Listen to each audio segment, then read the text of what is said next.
karirnya hancur. Impian menjadi dokter adalah cita-citanya semenjak kecil. Namun kini terancam tinggal kenangan, pergi jauh dari kota ini. Mulai lagi karirmu. Penjara 3 bulan gak akan membuat karirmu tenggelam. Mak Ewok tadi sore bicara begitu padanya. Namun apa masih ada orang yang percaya padanya? Profesi dokter sangat berkaitan dengan keselamatan pasien. Lantas bagaimana jika dirinya sendiri telah menganiaya orang? Apa mereka bisa meyakininya lagi? Rinjani mengangkat wajah. Melihat teman-teman satu sel yang terlelap di atas tikar. Mereka sudah terbiasa setelah berbulan-bulan menghuni ruangan dengan ukuran 4x4 meter itu. Bahkan dengkuran Mak Ewok yang terdengar di segala penjuru tidak menjadikan itu sebuah gangguan. Mereka sudah terbiasa, mungkin sekarang dirinya tengah menjadi perbincangan para tenaga kesehatan di rumah sakit, para kenalan, teman, kerabat, dan orang lain yang tahu tentang kasusnya. Emosi telah membuatnya berakhir di sini. Entah apa pendapat mereka tentang perbuatan yang ia lakukan. Akankah mendapatkan pembenaran karena telah menyerang perempuan yang menjadi orang ketiga dalam pernikahannya? Bisa jadi dibodohkan karena tindakan yang menjadikan dirinya kehilangan pekerjaan. Apa dirinya kurang sabar? Hampir 5 bulan semenjak membaca chat sang suami dengan perempuan itu, Rinjani menekan emosi, menjaga sikap di hadapan suami. Sabar mencari tahu dan terus menyelidiki hingga akhirnya dia tahu kebenaran tentang perselingkuhan suaminya. Perempuan itu sebenarnya hanya staf biasa di sebuah perusahaan yang menjadi rekan bisnis Jaya Gemilang. Perusahaan keluarga besar Dava, namun Abila ini anak dari keluarga kaya yang orang tuanya bercerai. Dia anak semata wayang. Ibunya menetap di Jakarta dan tinggal dengan berondongnya, sedangkan sang ayah pergi ke luar negeri. Sementara kakek dan neneknya pemilik kontrakan yang menyebar di penjuru kota besar ini, dialih 4R karena kurang perhatian. Soal uang jangan ditanya. Takkan habis 7 turunan bahkan 7 tikungan. Abila bekerja hanya untuk mengisi waktunya saja. Untuk bersenang-senang dalam dunia yang mempertemukannya dengan banyak pebisnis muda.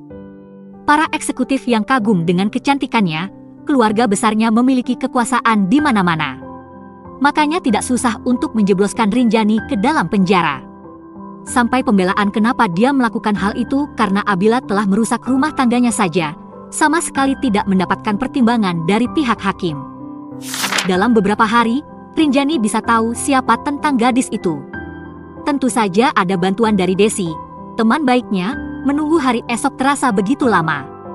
Semoga proses pembebasan bersyaratnya bisa dikabulkan pihak yang berwenang. Rinjani sangat rindu pada Noval. Rin, Om terlambat mengajukan pembebasan bersyarat untukmu. Ternyata pengacara Dava sudah lebih dulu mengurusnya. Kemungkinan lusa kamu sudah bisa keluar dari penjara. Pak Haslam memberitahu sang keponakan saat besuk pagi itu, lebih baik saya tetap di sini daripada dia yang membebaskan, Om. Rinjani sangat kecewa. Walaupun yang menolongnya adalah suami sendiri. Lelaki yang sudah mengkhianati cintanya, kini sok jadi pahlawan dan bertanggung jawab padanya. Enduk, yang penting kamu bebas dulu. Mungkin kamu hanya perlu 2 kali saja wajib lapor karena masa hukumanmu tinggal 7 minggu. Kamu ingin bertemu Noval, kan? Rinjani mengangguk pelan. Tapi saya nggak ingin kembali ke rumah itu, Om. Walaupun Mas Dava yang menjamin, saya tidak harus ikut bersamanya. Om, bisa datangkan di hari kebebasanku. Om akan menjemputmu. Mendengar jawaban Pak Haslam, Rinjani tampak lega. Tante Mila sudah sembuh. Om, alhamdulillah, sudah. Tantemu hanya kecapean saja, hening sejenak. Rinjani memainkan jemari tangannya yang bertaut di atas meja. Kemudian kembali memandang Pak Haslam. Om, saya ingin mengajukan gugatan perceraian. Lelaki berkacamata yang sudah menduga tentang hal itu, tidak terkejut dengan ucapan Rinjani. Beberapa hari ini ia sudah membahasnya dengan sang istri, yang penting kamu bebas dulu sampai selesai masa wajib lapormu.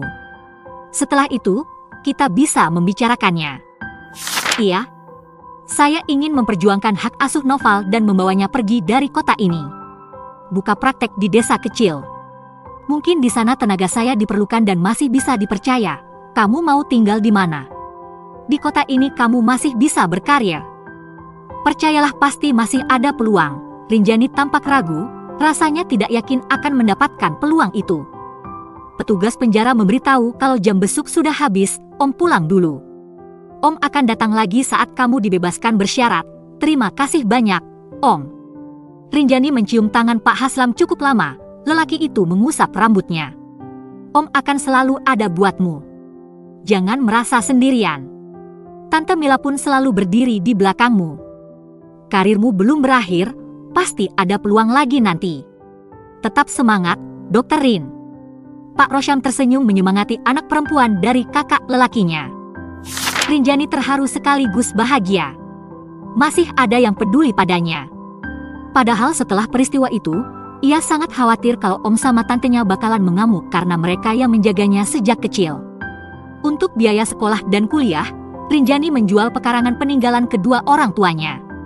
Tapi tetap saja Omnya memiliki andil dalam membiayainya. Sekolah kedokteran tidaklah murah.